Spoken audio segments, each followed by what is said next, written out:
nosotros en general no hemos dejado nunca de comprender que dentro de la historia argentina han habido dos líneas perfectamente bien establecidas. Cuando se liberan nuestros países en la independencia, esa liberación es un poquitito más compleja de lo que pareció, porque era el nacimiento del imperialismo británico. Los ingleses montaron su imperio sobre los despojos del imperio español. Y todas las colonias españolas estaban asusadas, es decir, hay una organización masónica que es la que actuó directamente en nuestras independencias. Era la masonería la que se dirigió todo esto. Muy bien, eso planteó ya dos líneas en el movimiento de Mayo. Ya están planteadas las dos líneas perfectamente, la línea que obedece al imperialismo británico y la otra línea, la línea nacional o la línea hispánica, llamémosle.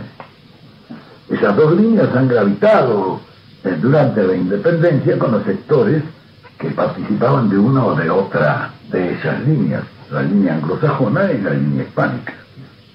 En nuestro país, todos los gobiernos que se escalonaron desde Rivadavia en adelante fueron todos gobiernos de la masonería. Fue la línea masónica, es decir, la línea anglosajona. Desde entonces hasta nuestro momento, a través de unitarios, federales, bueno, los federales era la línea nacional, que diremos así, por primera vez cristaliza algo fuerte en eso. Ya no es línea masónica, es antimasónica, es nacional. Y es la que corresponde a la línea hispánica, porque siempre hubo una resistencia contra Inglaterra en las colonias. De esa línea, y bueno, en esa línea estaba Juan Manuel de Rosas, en esa línea estaba Hipólito Yrigoyen, en esa línea estaba yo. La otra línea es la línea masónica, es la línea anglosajona.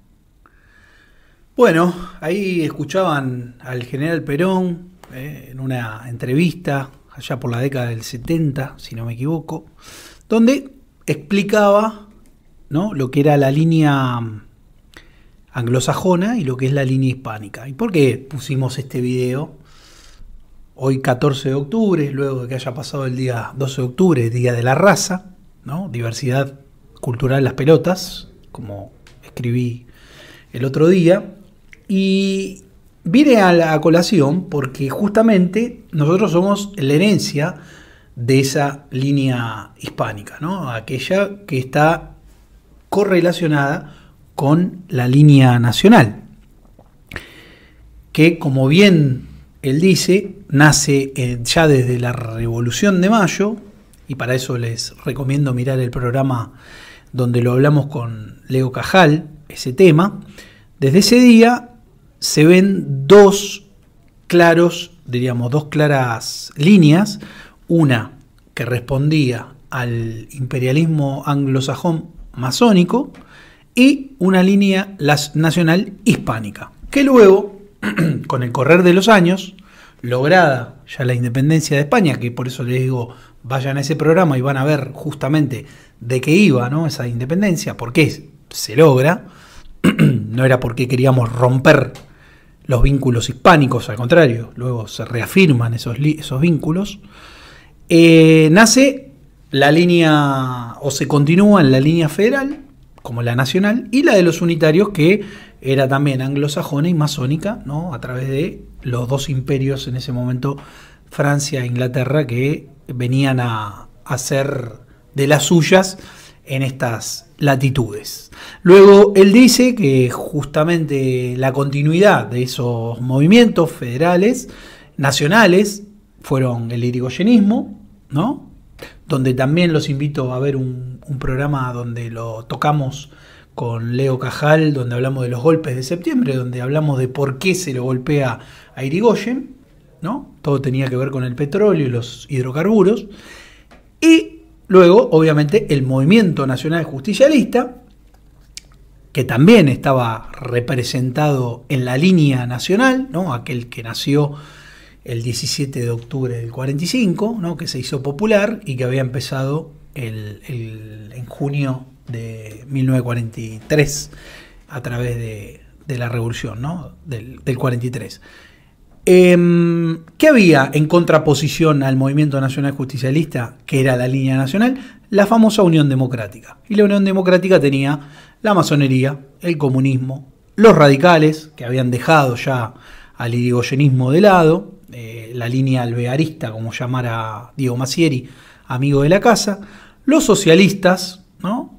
El Vaticano, la Armada Argentina, ¿no? Lamentablemente, fue servil a eso, y los liberales, estos que están otra vez ahora pululando, pero que siempre estuvieron a través de... Los liberales eran los unitarios, los liberales eran los iluminados del iluminismo dentro de la Revolución de Mayo. Todo esto que yo acabo de nombrar, en la actualidad, hoy no existe una línea nacional, salvo la que representa el Frente Patriota, en el cual se presentó don Alejandro Biondini, y todo lo demás es la famosa socialdemocracia. O sea, la socialdemocracia representa a todos esos entes o entidades que tienen que ver con la línea sajona o anglosajona, ¿no? La cual ha dado desgracias a la Argentina. O sea, la Argentina viene de derrota tras derrota, tras derrota, tras derrota, ¿no? Esa es la realidad de todo esto. Y para corolario de toda esta, diríamos, explicación, ¿no? y reexaltar y exaltar, ¿no? El hispanismo dentro de nuestra línea nacional, le pido a Germán, acá el Pulpo Torre, que lo tenemos con una sola mano, una plaquita donde hay un tuit de una persona que es del PRO, no sé qué lugar ocupa en el PRO, donde pide, visitando creo que México, pide que habría que replicar en Argentina, en la costanera, una estatua ¿a quién? A Winston Churchill, aquel que en la convención de Yalta dijo, ¿no? que no había que dejar que Argentina creciera porque con ella arrastraría a toda Hispanoamérica, ¿no? Y obviamente también había comparado la derrota del tirano Perón, diría él, con el triunfo sobre las fuerzas del eje en la Segunda Guerra Mundial. Así que bueno, esa era la pequeña introducción, no es una editorial, es una especie de reivindicación a nuestra hispanidad. Ya otros programas de la radio ya lo han tocado en una manera más extensa, más detallada, pero era bueno escuchar de la boca del general Perón qué representamos, qué somos y sobre todo en qué es lo que creemos. Buenas noches, bienvenidos una vez más a Toro y Pampa. Son las 20:12, 15 grados 1 en la capital federal, como me gusta decir a mí.